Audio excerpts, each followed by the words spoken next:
Ya, jadi dari Mbak Siti Kasmana bilang ya bahwa salah satu permasalahan yang mungkin dihadapi oleh daerah yang padat penduduk adalah sulitnya mencari lapangan pekerjaan. Satu ya. Terus Mbak Suparmi menjawab bahwa kurangnya lahan ya, masalah lahan. Mungkin lahan tempat tinggal ya. Nah, mungkin selain itu ada lagi yang mau sumbang ide. Kira-kira permasalahan yang mungkin dihadapi apa?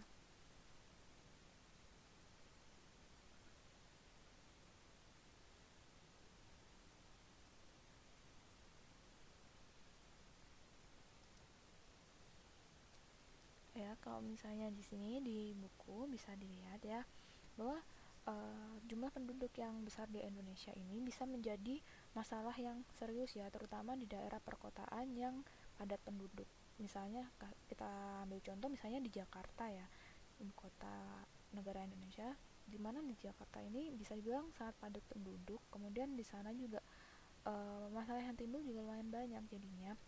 Misalnya saja adalah ya.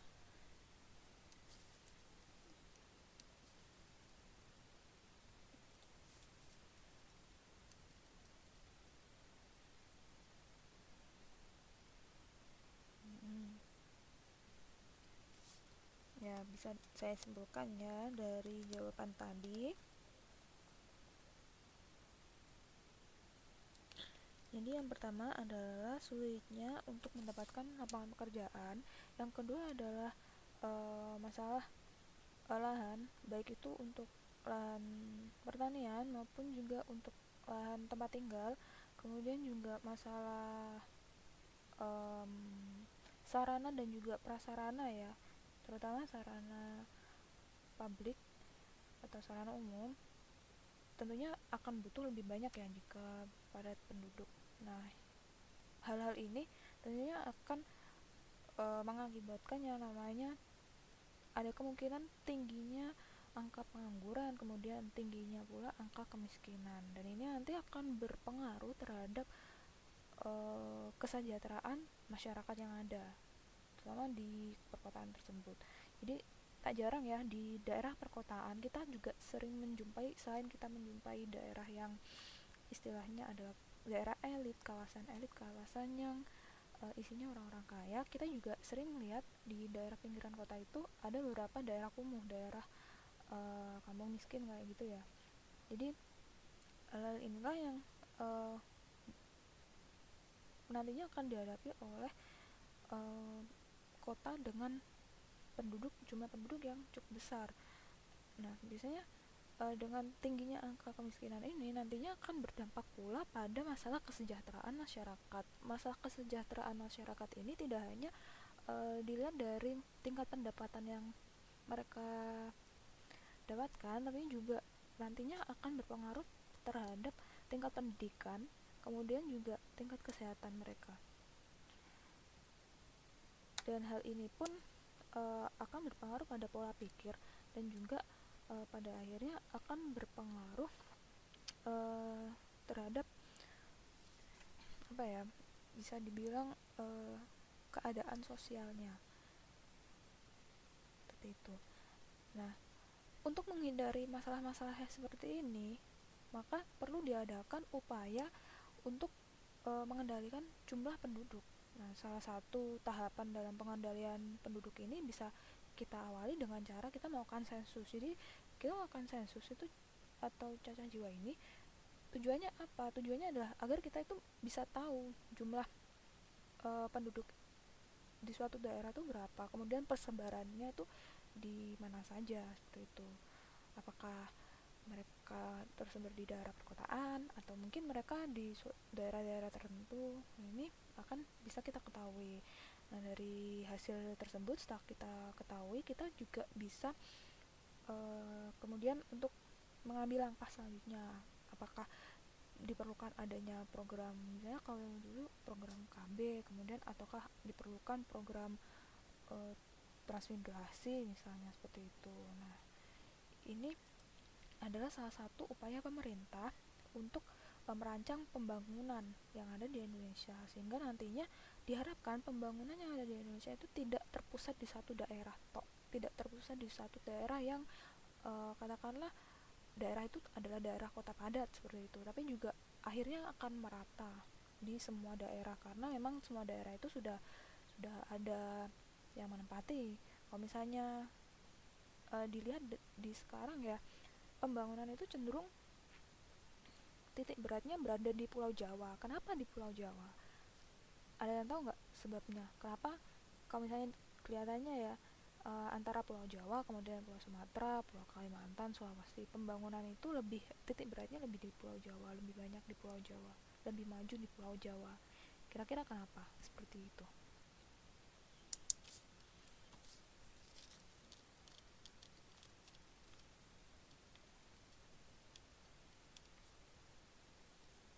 Uh, Pertanyaannya kan, kalau misalnya kita lihat sekarang ya, pembangunan di Indonesia itu titik beratnya kan lebih banyak di Pulau Jawa. Untuk pulau-pulau di luar Jawa itu kan masih apa ya, masih belum katakanlah masih belum semaju di Jawa kayak gitu. Kenapa alasannya?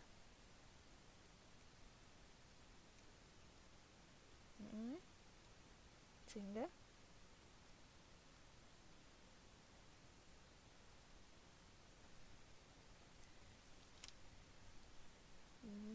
bisa ya.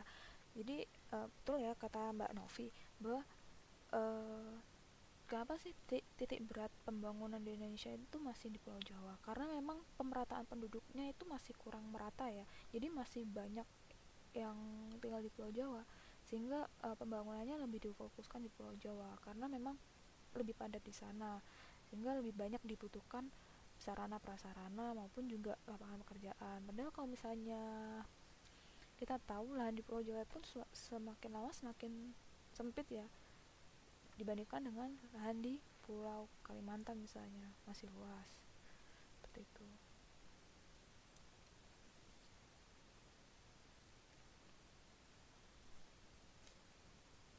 Mm-mm.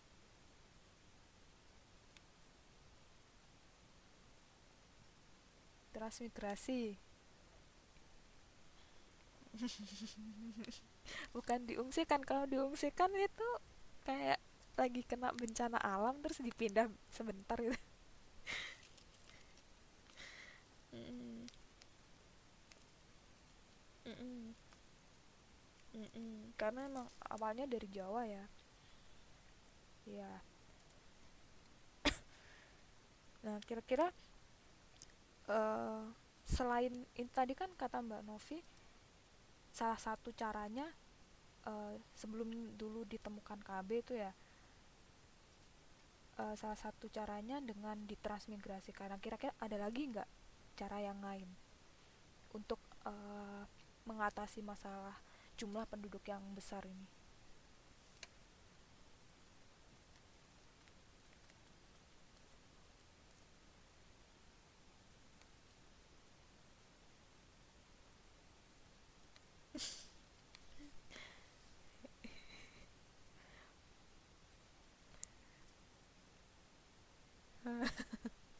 Iya ya, untuk saat ini kayaknya masih dua itu dulu ya. Jadi kalau nggak transmigrasi ya udah berarti bakal KB gitu ya. Nah, sebenarnya salah satu ya, ini kan tadi kan banyak masalah ya yang dihadapi, misalnya adalah sulitnya mendapatkan pekerjaan atau juga lahan tempat tinggal. Nah, ini untuk mengatasi masalah sulitnya mendapatkan lahan tempat tinggal itu, salah satu caranya ya dengan cara transmigrasi itu tadi ya. Jadi rasanya dia pindah ke daerah yang penduduknya masih jarang, yang lahannya masih luas, di sana nanti bisa dapat lahan untuk tinggal. Nah, kalau yang masalah susah dapat pekerjaan, ini kira-kira caranya gimana? Nah, salah satu caranya kan ya udah, kalau memang kita nggak bisa cari pekerjaan, ya kita ciptain dong yang namanya lapangan pekerjaan, ya kan? Jadi salah satu cara mengatasi permasalahan ini ya dengan menciptakan lapangan pekerjaan. Tapi pertanyaannya selanjutnya adalah, siapkah kita untuk bisa menciptakan lapangan pekerjaan ini. Kira-kira mbak-mbaknya siap nggak kalau misalnya nanti pulang ke Indonesia udah bisa menciptakan lapangan pekerjaan sendiri, atau sudah ada yang punya ide, udah ada punya rencana, nanti saya pulang ke rumah mau gini gini gini, ada nggak? Coba saya mau nanya satu-satu, dari Mbak Novi dulu deh, rencananya nanti kalau pulang ke Indo gimana? Pabrik apa? Mm, mm, mm, mm, mm,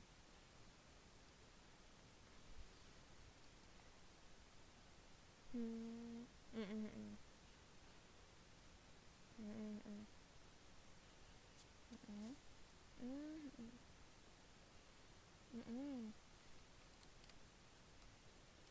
mm, mm. Sajen, iya.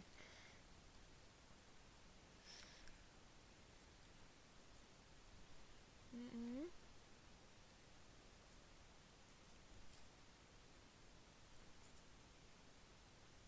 mm, mm, mm, mm. Jadi dari Mbak Novi maunya bikin usaha catering sama usaha ayam tadi ya, pengepakan ayam tadi ya. Nah ini coba Mbak Suparmi, rencana kalau misalnya udah balik ke Indonesia ada rencana apa?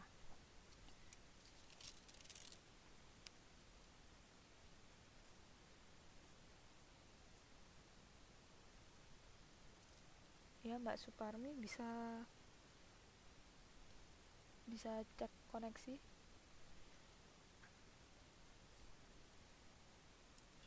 atau mungkin Mbak Siti dulu deh.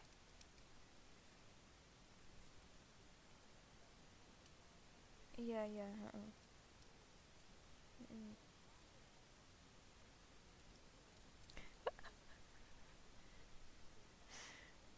Oh, oke. Okay. Ini bikin les-lesan itu ya?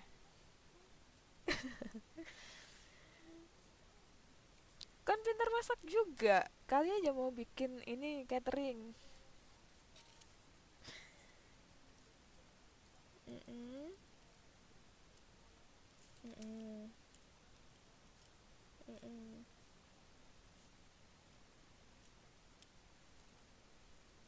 Mm. Mm.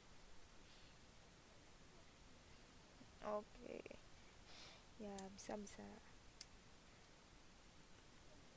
Iya, ya manfaat juga sih buat sekitar. Mm. Mm.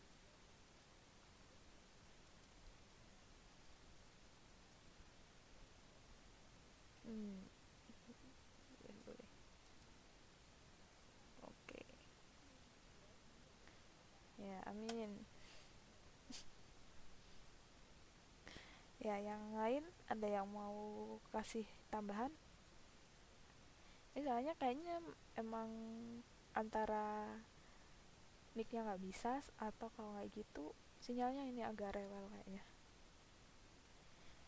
Nggak, iya. Masih.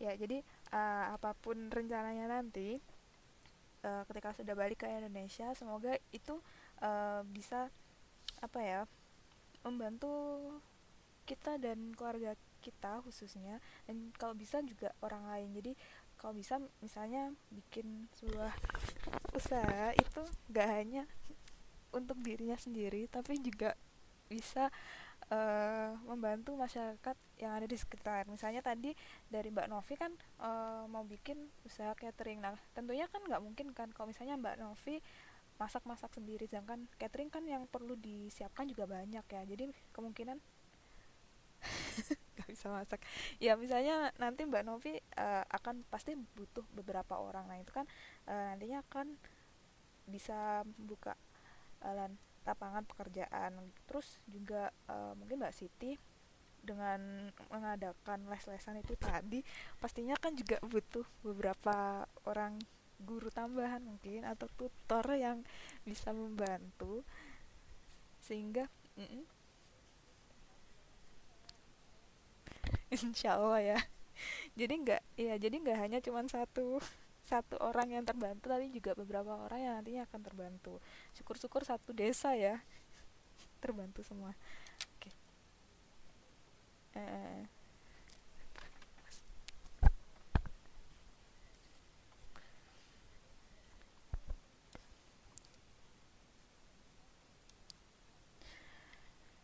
mm, ya kebanyakan memang masih seperti itu.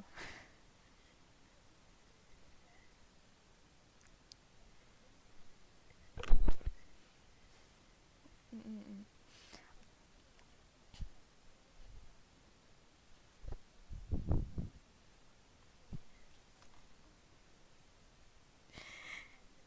Mm, mm.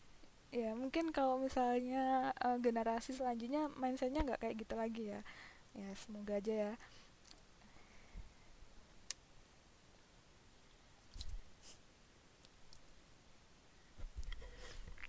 Mm,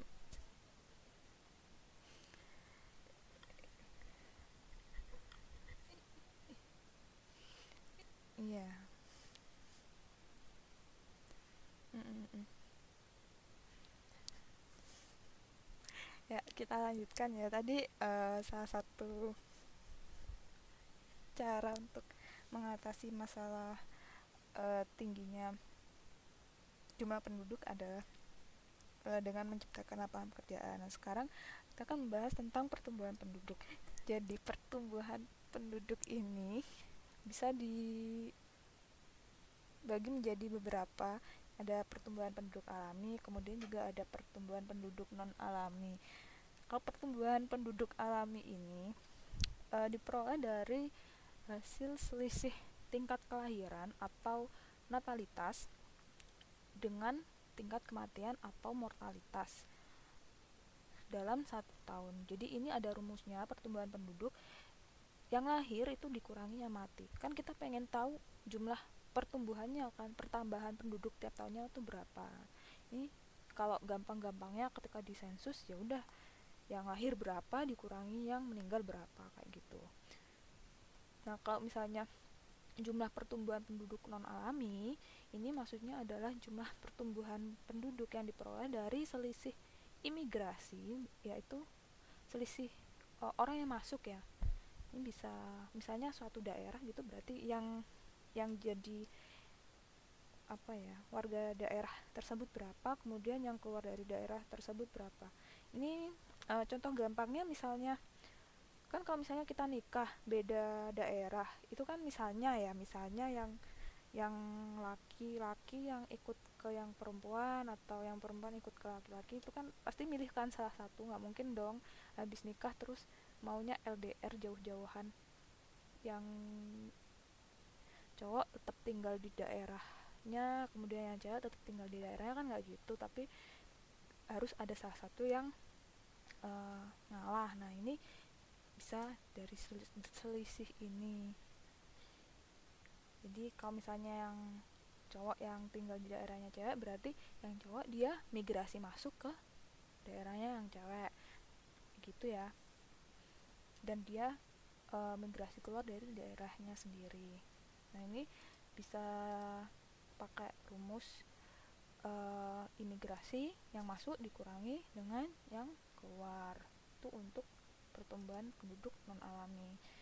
Nah, selanjutnya adalah pertumbuhan penduduk secara total. Ini adalah pertumbuhan penduduk yang dihitung dari selisih jumlah kelahiran dengan kematian ditambah dengan selisih pertumbuhan non alami. Jadi tadi kan ada yang dia selisih dari yang lahir berapa dikurangi dengan yang meninggal berapa, kemudian nanti ditambahkan dengan jumlah yang masuk berapa dikurangi yang keluar berapa. Ini rumusnya di sini ya. Jadi jumlah pertumbuhannya dalam 1 tahun, ini 1 tahun ya, nggak 1 bulan. Kalau 1 bulan itu juga nggak mesti ada orang lahiran sebulan, jadi paling nggak setahun lah ya di satu daerah. Jadi ini jumlah pertumbuhan penduduk 1 tahun itu sama dengan jumlah kelahiran 1 tahun dikurangi jumlah kematian 1 tahun. Nah ini ditambah dengan jumlah imigrasi kurangi emigrasi. Nah sebenarnya laju pertumbuhan penduduk di Indonesia ini lebih banyaknya tergantung pada laju pertumbuhan secara alami, karena yang non alami artinya yang berdasarkan migrasi itu tidak terlalu signifikan. Jadi yang banyak itu kan tingkat kelahiran atau kematian yang ada di Indonesia. Nah kelahiran dan kematian ini juga dipengaruhi oleh kondisi kesehatan, kemudian juga dipengaruhi oleh kualitas lingkungan hidup, serta dipengaruhi oleh pendidikan. Jadi kenapa dipengaruhi oleh kesehatan, kualitas lingkungan hidup, dan pendidikan? Karena seperti yang kita tahu ya, kesehatan masyarakat itu kan dipengaruhi oleh kondisi lingkungannya. Nah kemudian kondisi lingkungan ini kan pada biasanya juga kesad kondisi lingkungan di mana kita tinggal ini kan juga terbentuk dari pola pikir. Nah, pola pikir ini didapatkan melalui proses pendidikan. Jadi saling saling berkaitan gitu. Nah, misalnya gini, misalnya ya, tingkat pendidikan masyarakat yang masih tergolong rendah itu biasanya kondisi kesehatannya nggak gitu diperhatikan. Beda dengan orang-orang yang katanya tingkat pendidikannya sudah tinggi, biasanya itu kan lebih mementingkan yang penting sehat dulu gitu kan. Misalnya di Taiwan ini kan agak beda kan dengan yang di Indonesia. Kalau misalnya di sini kan ini mereka sakit ya udah langsung sebisa mungkin mereka langsung berobat kan, karena mereka pola pikirnya kan gini lah, kalau misalnya saya sehat saya bisa nyari uang kan. Artinya kalau misalnya saya bisa nyari uang, saya bisa dapat gaji yang banyak juga, pada akhirnya nanti kualitas hidup saya pun akan meningkat. Nah kalau misalnya orang Indonesia kan lebih milih ya udah nggak apa-apa, sakit mau sakit aja, pokoknya saya mau masih bisa kerja. Ujung-ujungnya sakitnya udah parah, akhirnya keluar uangnya malah lebih banyak daripada kalau misalnya sebelumnya dicegah kayak gitu. Nah itu juga nanti juga berpengaruh terhadap lingkungan pemukimannya. Nah kalau misalnya tingkat pendidikannya rendah kan biasanya lingkungan di mana mereka hidup itu di daerah yang katakanlah kumuh ya, tidak terawat kayak gitu. Dan ini juga lebih bisa menyebabkan banyak penyakit ya daripada yang dia lingkungannya sehat, terawat kayak gitu.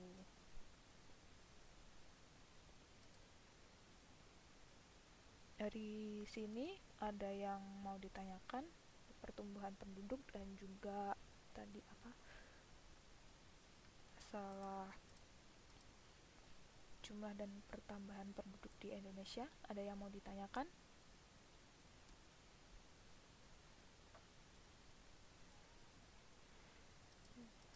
Jelas ya. Ya ini di sini ada tabel. Nah di tabel ini bisa kita lihat bahwa Indonesia kebetulan menempati peringkat keempat jumlah penduduk yang paling banyak. Ini di sini masih dipegang oleh China, mainland China ya. Itu yang pertama, kemudian India, selanjutnya ada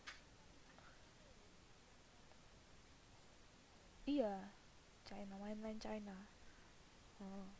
Kemudian India.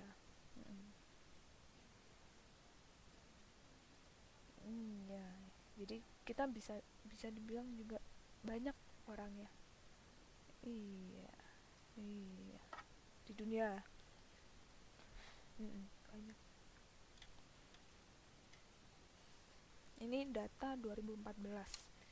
Jadi karena memang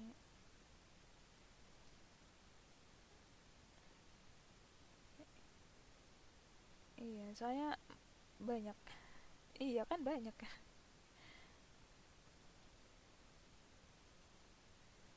Iya.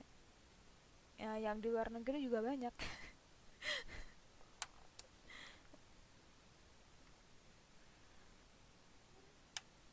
uh,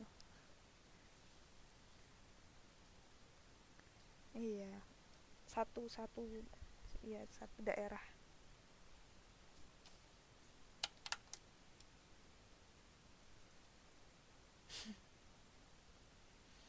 Iya, itu tinggalnya di mana aja gitu ya. Ya banyak. Nah, jadi untuk yang jumlah hmm, apa?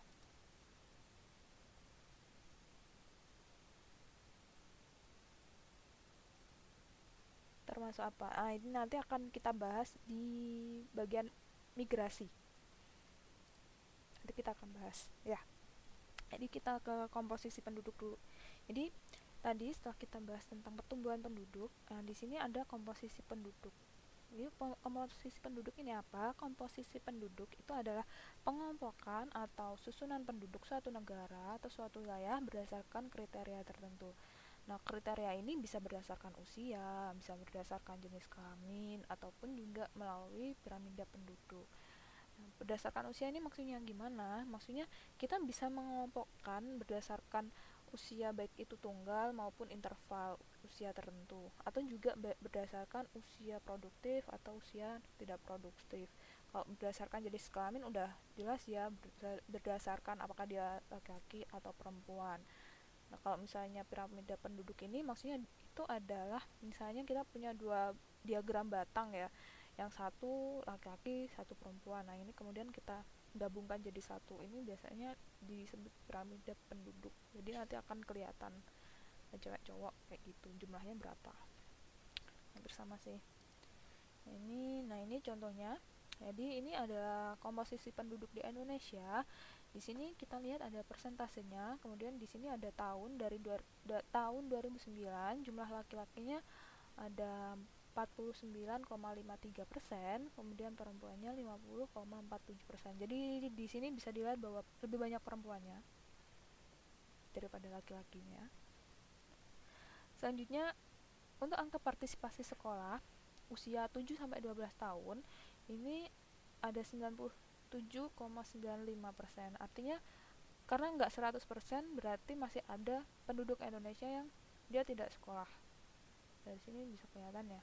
Kemudian ini berkaitan dengan statement dari Mbak Siti Kasmala tadi, dari Mbak Siti kan bilang bahwa kebanyakan juga di daerah pedesaan ya khususnya itu setelah mereka lulus SD, setelah mereka menyelesaikan pendidikan dasar, kebanyakan dari mereka tidak melanjutkan jenjang pendidikan yang lebih tinggi.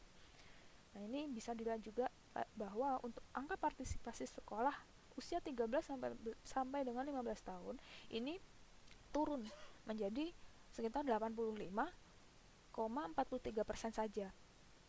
Nah, ini bisa dibilang juga kurang bagus ya, karena pada akhirnya juga berdampak pada yang namanya uh, pendidikan dan juga bisa dibilang soft skill yang dimiliki oleh masyarakat Indonesia. Nah, yang paling signifikan adalah angka partisipasi sekolah untuk anak usia 16 sampai 18 tahun. Ini mulai bisa dilihat bahwa penurunannya sudah mulai cukup tinggi. Dari awalnya 85,43% menjadi sekitar cuma 55,05%. Sedangkan untuk angka partisipasi sekolah 19 sampai 24 tahun atau setara dengan yang melanjutkan ke jenjang kuliah ya, perkuliahan itu hanya sekitar 12%. Hanya sekitar 12-13% saja. Selanjutnya untuk yang Tapi ini dilihat dari tahun 2009 ya. Nah, kalau misalnya kita lihat ke tahun-tahun selanjutnya, sebenarnya angka pendidikan di Indonesia ini pun sudah dibilang masyarakat Indonesia sudah lebih memperhatikan tingkat pendidikan. Buktinya di sini dari yang awalnya kita lihat ya, di sini angka partisipasi sekolah untuk yang usia 13 sampai 15 tahun di sini ada peningkatan dari awalnya 85, untuk tahun 2012 dia meningkat menjadi 89 ini ya, 89,52. Nah, kemudian yang untuk ini setara SMP ya, yang untuk setara SMA ini juga ada peningkatan yang melanjutkan lebih banyak, ada sekitar 60,87%. Dan untuk yang setingkat dengan perkuliahan ya, tingkat perkuliahan ini yang kuliah, yang lanjut kuliah ada sekitar 15,73%. Nah, sedangkan komposisi kalau dilihat dari pekerjaan ya, ini bisa kita lihat bahwa komposisi untuk yang bekerja di bagian buruh, karyawan ataupun sebagai pegawai itu sebesar 33,81%,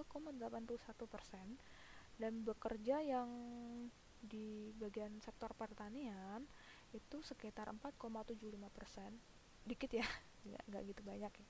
Kemudian yang di sektor non pertanian ini misalnya uh, nelayan kayak gitu mungkin, kemudian juga wira swasta ini ada 5,29%. Ya, jadi untuk angka kalau di sini dilihat dari sini juga angka pengangguran di Indonesia juga lumayan tinggi.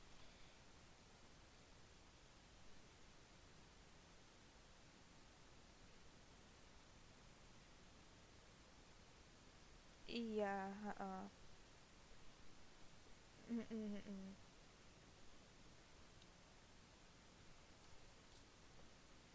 Mm, mm. Iya, iya. Jadi memang beberapa upaya pemerintah diantaranya kan dengan mengadakan kejar paket, baik itu kejar paket A, kejar paket B, ataupun kejar paket C. Ini adalah diharapkan bahwa uh, nantinya masyarakat atau penduduk Indonesia itu diharapkan mereka setidaknya itu luluslah pendidikan sampai setara SMA, seperti itu. Kemudian juga diharapkan Indonesia itu akan bebas dari buta huruf. Nah, karena memang sekarang pun masih banyak ya orang yang belum bisa baca tulis juga masih banyak, karena memang pengetahuan tentang pentingnya pendidikan itu masih sangat kurang. Jadi harapan saya sih dengan adanya kejar paket B ini ya, terutama teman-teman semua bisa apa ya, bisa lebih semangat, terus masih bisa melanjutkan ke jenjang yang selanjutnya, dan bisa paket B kemudian ikut paket C, terus syukur-syukur nanti mau melanjutkan kuliah kayak gitu ya. Toh masih banyak kan universitas-universitas yang bisa diikuti, bisa mau mau masuk jurusan apa gitu kan masih banyak. Sini jelas ya untuk komposisi penduduk. Nah, ini kita akan membahas di sini persebaran penduduk dan juga migrasi. Ini ya, tadi ada kaitannya dengan yang ditanyakan Mbak Novi ya, tentang kalau misalnya mengambil misalnya kita pindah misalnya dari Indonesia terus kita ke Taiwan, tapi di sini kerja ini namanya apa. Nah, ini nanti akan dibahas di sini ya. Jadi di sini persebaran penduduk dan migrasi ini, persebaran penduduk yang tidak merata ini kan salah satu masalah yang ada di Indonesia. Seperti tadi yang sudah kita bahas bahwa penduduk yang ada di Pulau Jawa itu lebih banyak daripada penduduk di pulau-pulau lainnya. Jadi kepadatan penduduk di Jawa itu luar biasa sekali banyaknya daripada di misalnya Pulau Irian atau mungkin di Kalimantan, di Sulawesi, atau juga di Sumatera. Kalau Sumatera mungkin sekarang udah mulai padat ya. Mungkin yang masih masih agak sepi itu Kalimantan sama Papua, mungkin ya, masih agak sepi. Nah, salah satu cara untuk meratakan jumlah penduduk ini itu adalah melalui perpindahan. Nah, dari daerah yang padat, dari Pulau Jawa khususnya ya, ke daerah-daerah lain yang penduduknya jarang. Misalnya di Papua. Di Papua sana kepadatan penduduknya itu rata-rata hanya 4 jiwa per kilometer persegi. Jadi ibaratnya dalam jarak 1 kilo itu orangnya yang ada cuma 4 orang. Ya kalau 4 orang itu 4 rumah lah. Kalau misalnya 4 orang itu cuma serumah lah, 1 kilo nemu rumah satu, jalan lagi 1 kilo nemu rumah satu, kayak gitu. Ini kan jarang banget ya, nggak ada tetangganya, terus sepi kayak gitu. Dibandingkan dengan Pulau Jawa yang di beberapa tempat sudah ada pastinya. Orang di sana kan juga ada ini kan, bandar udara kan. Ini ibaratnya kayak gitu, karena memang sangat jarang.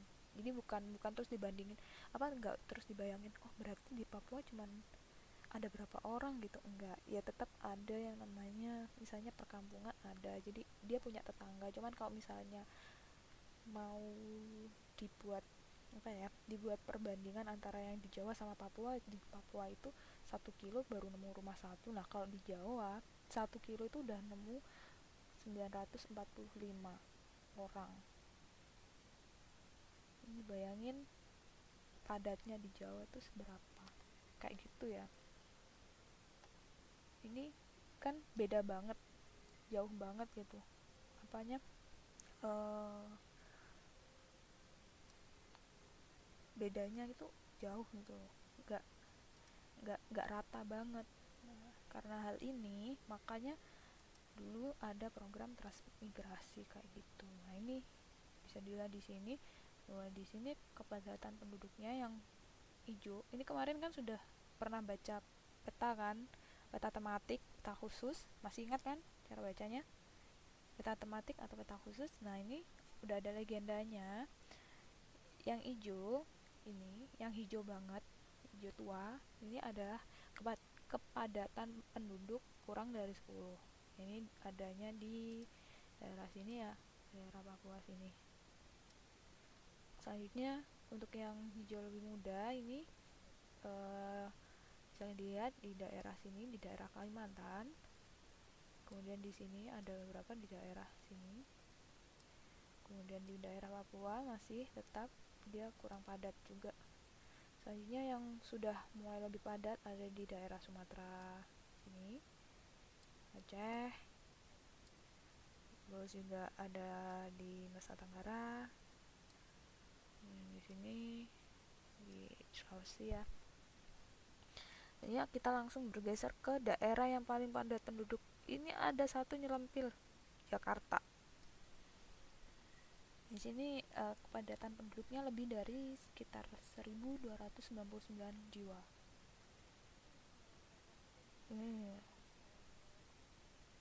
Iya, sampai macet-macet ya. Padahal jaraknya dekat, tapi karena semuanya naik mobil, pada ngantri beli bakso. Ya jadi di sini dapat kita lihat bahwa kondisi persebaran di Indonesia itu bisa dibilang tidak merata, dan hal ini pada akhirnya menimbulkan suatu permasalahan tersendiri, terutama dalam hal pembangunan. Seperti yang sudah kita bahas tadi, pembangunan di Indonesia itu lebih titik beratnya berada di Jawa, di Pulau Jawa, khususnya di Jakarta.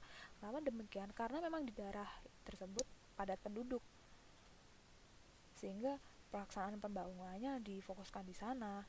Sedangkan di daerah-daerah lain karena masih cukup apa ya, cukup kurang penduduk. Kok cukup kurang penduduk? Makanya penduduknya masih belum banyak. Jadi pembangunannya pun akhirnya tidak terfokus di sana, karena yang lebih butuh sarana dan prasarana kan tentunya yang penduduknya lebih banyak. Nah, tapi karena penduduk di Jawa itu banyak, nah di sini juga kadang kita temuin yang namanya masalah sulitnya tenaga kerja ya, maksudnya lapangan pekerjaan. Walaupun toh di sini cukup banyak tenaga kerja, tapi lapangan pekerjaannya sedikit. Nah, beda dengan daerah-daerah lain, misalnya Kalimantan atau Papua. Di sana lahannya masih banyak, terus lapangan pekerjaan masih banyak. Masalahnya di sana kurang tenaga kerja karena memang kurangnya sumber daya manusia. Sehingga di sana juga kurang uh, masalah pembangunannya juga kurang. Nah, karena itu sini pada akhirnya kita melakukan yang namanya migrasi. Nah, sini ada beberapa hal yang menyebabkan migrasi. Di antaranya bencana alam. Jadi tadi ya diungsikan ini salah satu sebabnya terjadi migrasi. Ini bisa tahu ya kalau misalnya kira-kira bencana alamnya ini fatal banget, terus kayaknya kalau misalnya tetap tinggal di situ bakal sering kena bencana alam. Nah, ini ya udah salah satu cara untuk menyelamatkannya, ya udah kita melakukan migrasi. Ya,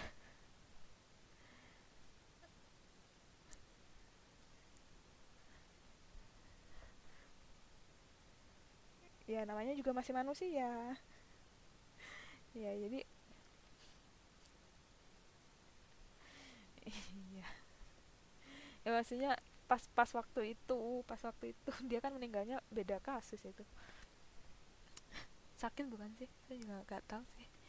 Udah, pokoknya salah satu penyebab migrasi ini tadi tuh adalah bencana alam, bisa karena gempa bumi misalnya, gunung meletus, atau mungkin banjir, terus yang udah nggak bisa ini lagi gitu ya, jadinya ya udah migrasi. Atau juga karena sempitnya lahan. Nah, ini misalnya kan di Jawa lahannya udah sempit, udah nggak bisa bertani, tapi dia bisanya bertani, ya udah akhirnya dia migrasi ke daerah yang punya lahan lebih luas, misalnya daerah Kalimantan atau daerah Sumatera misalnya. Terus ada juga yang bisa menyebabkan migrasi, misalnya situasi yang tidak kondusif, bisa juga karena perang atau karena konflik. Nah, ini misalnya contohnya di Suriah yang lagi hangat-hangatnya, di daerah Suriah sana di Timur Tengah. Ini karena terjadi perang, terjadi konflik, kan gak aman, akhirnya banyak yang migrasi ke Eropa atau kemana gitu. Nah, ini adalah salah satu penyebabnya. Yang selanjutnya adalah kondisi alam. Kondisi alam ini misalnya apa ya, misalnya gini, terjadi kemarau panjang, terus pada akhirnya ya udah, daerahnya kan kurang subur untuk pertanian, terus ya wes daripada nanti istilahnya nggak bisa apa ya, mendapatkan makanan atau nggak bisa bertani, ya udah pindah aja, migrasi kayak gitu. Terus ada juga yang karena dia terbatas lapangan pekerjaan. Ini salah satunya adalah misalnya karena di Indonesia kita nggak ya udah capek nggak dapat pekerjaan, ya udah saya mau pindah aja, pindah ke Taiwan gitu, terus dapat pekerjaan. Nah, ini salah satu penyebab kan kita migrasi ke Taiwan. Kemudian juga bisa karena fasilitas yang ada, artinya misalnya dari desa gitu kan fasilitasnya dikit, terus pengennya fasilitasnya yang banyak, pindah ke kota. Nah, ini adalah salah satu, bukan salah satu sih, ini adalah beberapa penyebab migrasi. Nah, migrasi ini sendiri bisa dibedakan jadi beberapa macam. Kalau ditinjau dari daerah yang dituju, migrasi ini bisa dibagi menjadi migrasi internasional dan juga migrasi nasional. Tahu ya, kalau migrasi internasional berarti migrasi dari satu negara ke negara lain. Nah, ini nanti ada imigrasi, ada emigrasi, ada remigrasi. Kalau migrasi nasional ini adalah migrasi yang dari satu daerah ke daerah lain yang masih dalam satu negara. Nah, ini bisa transmigrasi, contohnya bisa transmigrasi atau juga urbanisasi. Nah, di sini imigrasi itu apa? Nah, imigrasi ini adalah perpindahan penduduk yang masuk ke dalam suatu negara dengan tujuan untuk menetap di negara yang didatanginya. Jadi ada tujuan untuk menetap. Bisa saya tuliskan ya. Kok kesini banyak banget.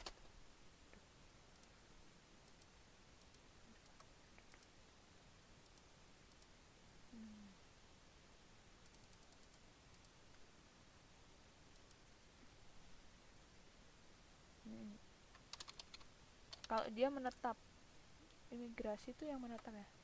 Iya, ya kalau dia niatnya menetap, imigrasi.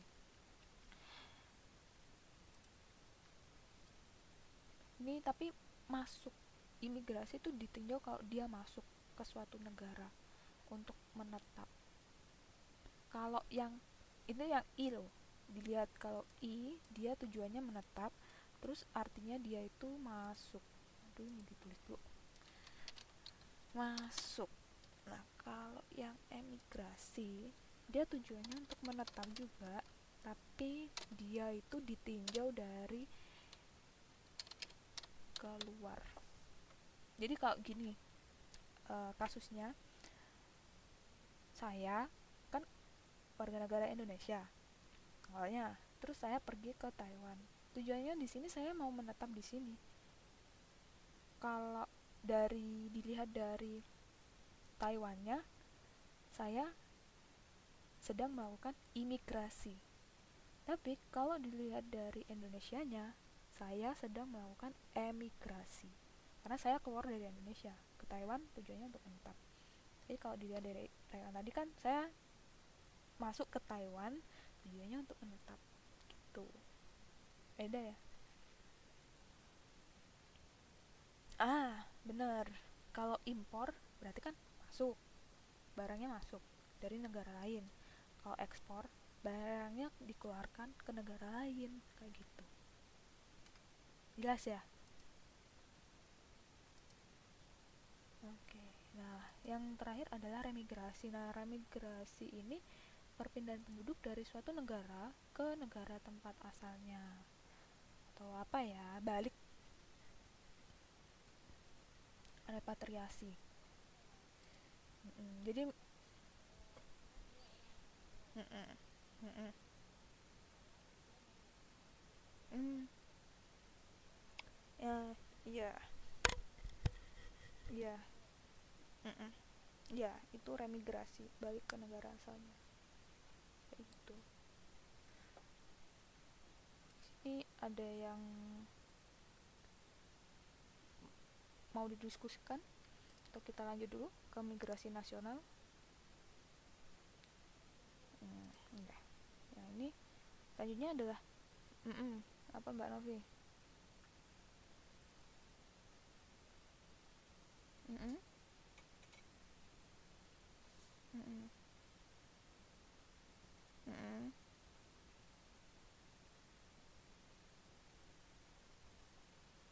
mm-mm.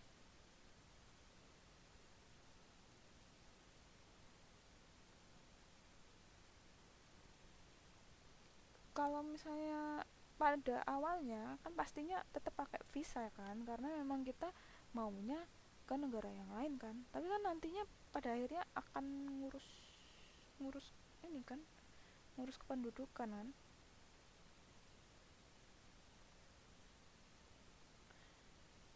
Iya, kalau misalnya memang KTP-nya sudah penduduk tetap loh ya. Misalnya itu tadi kan saya awalnya Indonesia, terus kan saya ke Taiwan. Awalnya kan saya ya udah pakai visa kan, mungkin saya visa pelajar atau visa pekerja. Tapi misalnya terus saya nikah sama orang sini kayak gitu, terus saya menetap di sini, ya udah saya misalnya jadi warga negara sini, nggak jadi warga negara Indonesia, berarti ya sudah saya di sini nggak usah pakai visa kan, udah jadi orang sini. Tapi ketika saya mau ke Indonesia, saya harus pakai visa, visa ke Indonesianya, karena saya sudah nggak orang Indonesia lagi kayak gitu.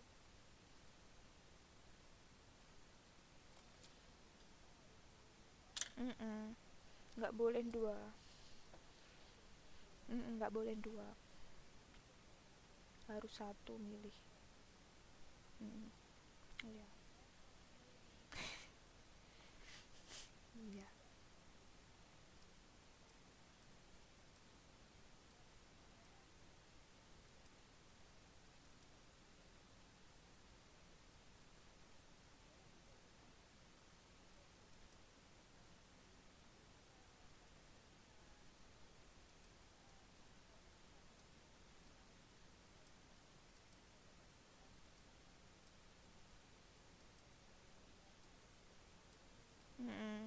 bisa langsung.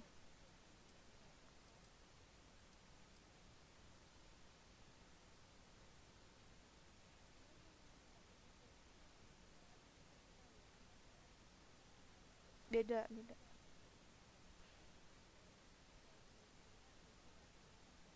Hmm. Jadi Mbak Siti belum belum pindah. Mm-mm.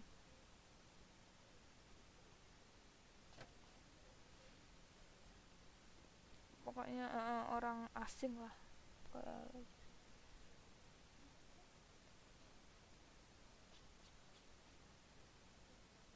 Mm-mm, beda. Yes, pokoknya gitu.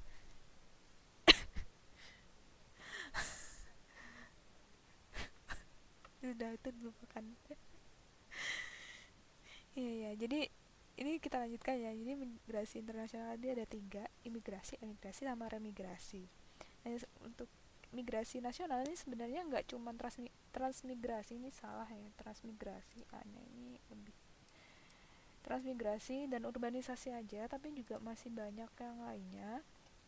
Misalnya ada bedol desa, kemudian juga ada evakuasi, turisme, ada forentisme gitu ya. Nah ini yang paling apa ya, yang paling berpengaruh itu sebenarnya adalah transmigrasi dan urbanisasi. Kalau transmigrasi sendiri itu ada beberapa macam. Misalnya ada transmigrasi keluarga, transmigrasi khusus, transmigrasi umum, transmigrasi lokal, maupun transmigrasi spontan ya. Intinya ini adalah perpindahan dari suatu daerah ke daerah lainnya. Nah ini biasanya ke pulau atau daerah yang padat penduduknya ke daerah atau pulau yang penduduknya masih jarang. Ini disebut dengan transmigrasi. Nah kalau urbanisasi ini ada perpindahan dari desa ke kota. Nah, sebenarnya kalau urbanisasi ini bisa dibilang kalau saat ini sih saya rasa kok agak-agak memberatkan ya. Karena memang pada akhirnya kan nantinya fokus fokus orang-orang kan lebih banyak ke kota, sedangkan di kota itu juga belum tentu nantinya mereka langsung dapat pekerjaan. Ini juga akan merugikan orang-orang itu sendiri juga, misalnya karena nggak dapat pekerjaan, terus malu mau pulang, akhirnya di kota juga hidupnya nggak jelas, terus akhirnya malah kasarnya jadi di sana pengangguran, hidup miskin kayak gitu, malah menyengsarakan diri sendiri juga. Jadi kalau misalnya mau urbanisasi juga mungkin perlu dipikirkan ulang ya. Nah sebenarnya tujuan dari transmigrasi maupun urbanisasi ini pada awalnya tujuannya adalah untuk meningkatkan taraf hidup masyarakat. Kalau misalnya transmigrasi tadi jelas ya, karena memang lahan, misalnya di Jawa awalnya tinggalnya di Jawa, lahan pertaniannya sempit, kemudian ya udah daripada sempit transmigrasi aja ke Pulau Kalimantan, misalnya di sana lahannya lebih luas, jadi baik untuk bekerja maupun untuk tempat tinggal lebih oke lah ya, bisa bisa dipakai buat bikin rumah yang lumayan gede bisa, atau misalnya buat uh, lahan pertanian bisa gitu. Nah selain itu juga biasanya untuk menanggulangi bencana alam seperti itu. Nah, tujuan utama dari urbanisasi sendiri, tujuan awalnya juga untuk meningkatkan taraf hidup, tetapi pada akhirnya ya kita juga harus kembali lihat apakah kita di kota dapat pekerjaan apa enggak. Kalau misalnya dapat pekerjaan mungkin taraf hidupnya meningkat, tapi kalau misalnya enggak kan juga kasihan gitu ya. Nah ini kira-kira masalah apa saja sih yang bisa muncul akibat urbanisasi? Jadi kan saya udah bilang bahwa kalau misalnya dapat pekerjaan oke lah ya, taraf hidupnya naik, tapi kalau misalnya nggak dapat kerjaan, nah pasti ada masalah dong yang muncul. Kira-kira apa masalahnya? Iya. Iya iya. Dampaknya juga buruk ya pada akhirnya.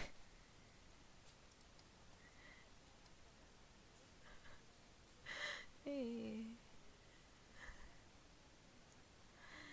Iya.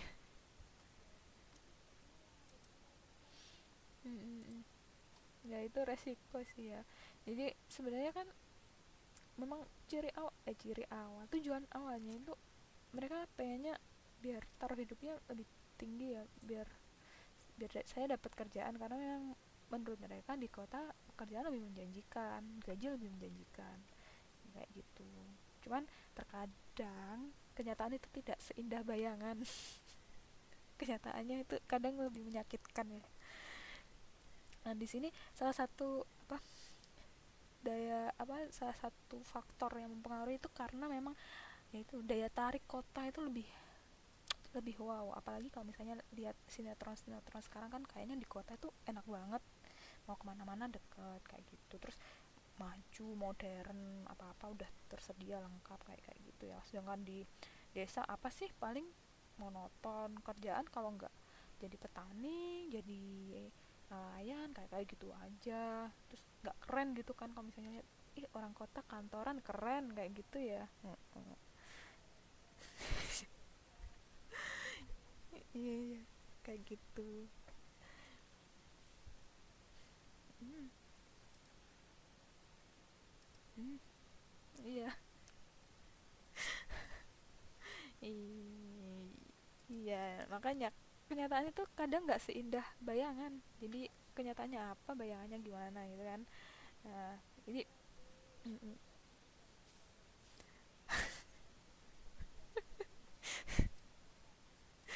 iya iya. Nah, ini hmm, ketemu F4. F4-nya pergi semua. Lo nyampe Taiwan, F4-nya kan pada pindah, si siapa itu kan pindah ke Singapura, terus satunya pindah ke Hong Kong. Pindah semua, nggak di Taiwan semua. Sudah lama kan. Ya, jadi emang sih masa-masa ini pada akhirnya nanti akan muncul. Kemudian juga sebenarnya salah satu faktor yang mendorong adalah karena memang adanya kota baru misalnya. Jadi karena muncul kota-kota baru ataupun pertumbuhan kota itu dianggap oke lah ya. Jadinya pada orang-orang itu pada kayaknya ih pindah ke sana aja deh, kayaknya lebih enak. Kalau misalnya sekarang mungkin role modelnya untuk kota-kota besar sih selain Jakarta, Surabaya, paling juga Bandung ya. Jadi bayangkan kalau misalnya dilihat di Jakarta ada Gubernur Ahok, kemudian kalau misalnya di Surabaya Bu Risma, kalau misalnya di Bandung ada ini Kang Emil kayak gitu. Karena dilihat bahwa kayaknya oke, pada akhirnya pada pergi ke kota kayak gitu. Itu ada salah satu hal yang mendorong proses urbanisasi. Tapi hal ini juga tentunya akan menimbulkan masalah. Salah satunya adalah semakin banyaknya jumlah pengangguran di perkotaan karena memang terbatasnya eh, lapangan pekerjaan, sedangkan saingannya banyak.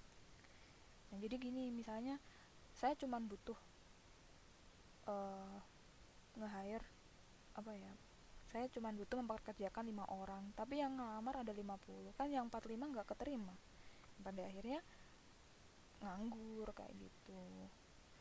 Terus juga eh, karena memang kan kebetulan nggak, bukan kebetulan, kebanyakan orang-orang yang dari desa itu kan dia hanya pekerja kasar ya, soft skillnya kurang atau gimana.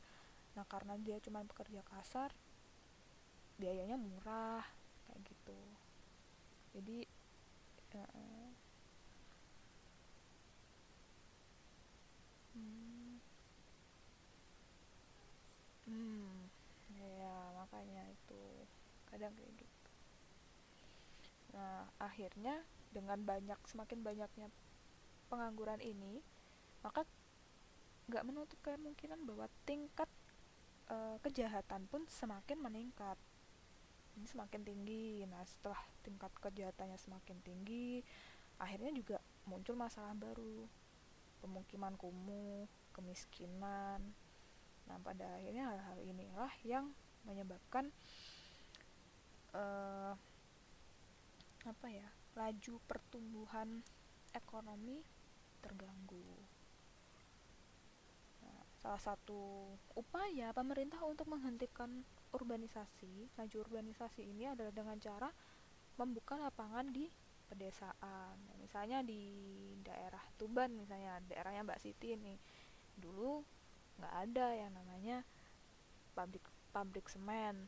Nah, akhirnya dibuka di sana. Ya wes, akhirnya banyak, banyak kan orang yang kerja di sana kayak kayak gitu. Itu salah satu cara upaya pemerintah untuk meminimalisasi jumlah orang yang melakukan urbanisasi. Jadi selain oh iya,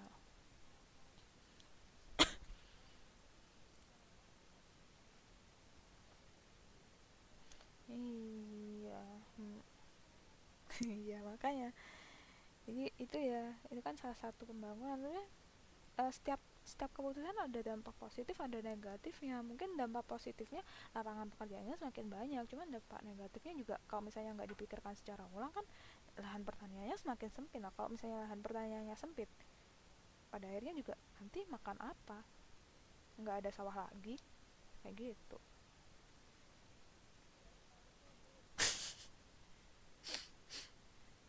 Iya. Mm-mm. Mm-mm. Mm-mm. Mm-mm. Mm-mm. Mm-mm. Mm-mm. Mm-mm. Mm-mm. Iya. Mm-mm.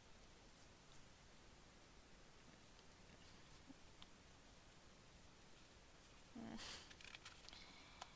Iya, ya itu adalah di pola pikir ya. Makanya selain selain dengan membuka lapangan pekerjaan, sebenarnya salah satu upaya pemerintah lagi adalah dengan cara membangun fasilitas umum, baik itu fasilitas pendidikan, fasilitas kesehatan ataupun fasilitas transportasi. Sebagaimana yang sudah kita tahu bahwa kalau misalnya tingkat pendidikan di suatu daerah itu semakin tinggi, otomatis kan pola pikirnya juga akan semakin tinggi kan.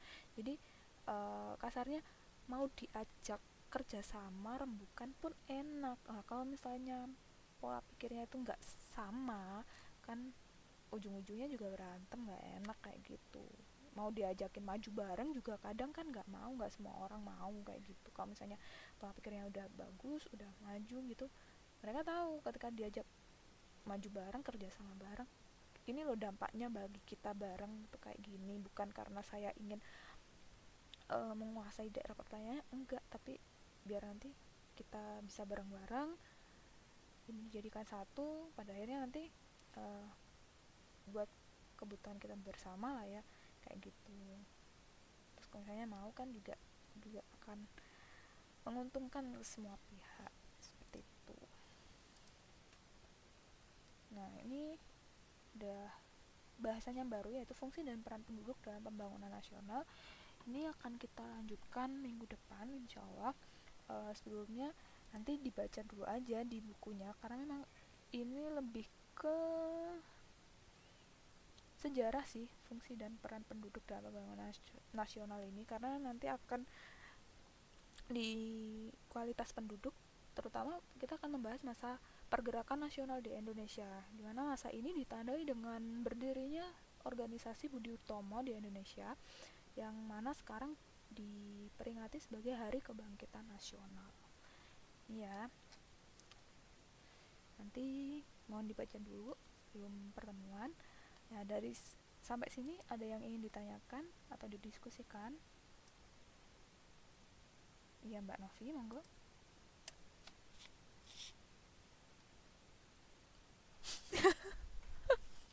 Oh, kalau nggak ada namanya malah lebih bingung nanti.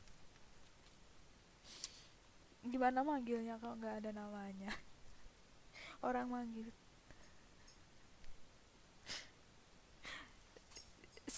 Saya saya nggak mau nanyain. Nanti kalau saya nanyain nanti bingung, ulang tahunnya siapa, ini ulang tahunnya siapa gitu. Ya, ya. Jadi sebenarnya kita bukan ini sih. Apa biar tahu aja sih, kalau misalnya nggak kenal kan biasanya nggak nggak tahu, nggak sayang, nggak bisa menghargai, padahal mereka adalah orang-orang yang sangat berjasa pada hidup kita. Jadi kita bisa kayak gini tuh karena jasa mereka ya, mereka udah mau berkorban banyak hal. Ya selain itu,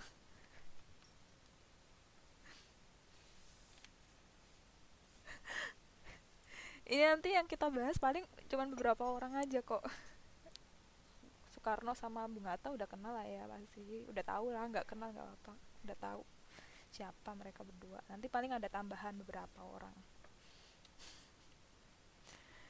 Ya udah.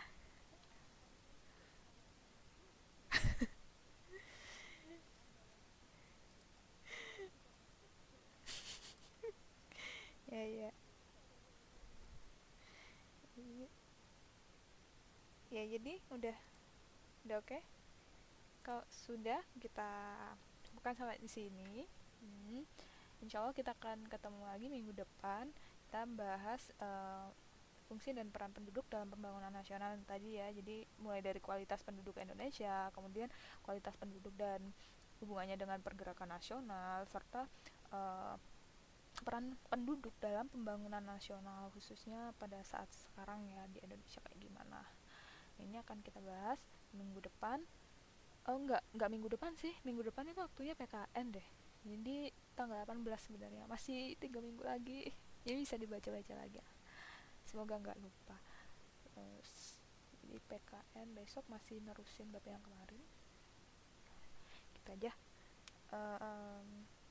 Oke, kurang lebihnya saya mohon maaf.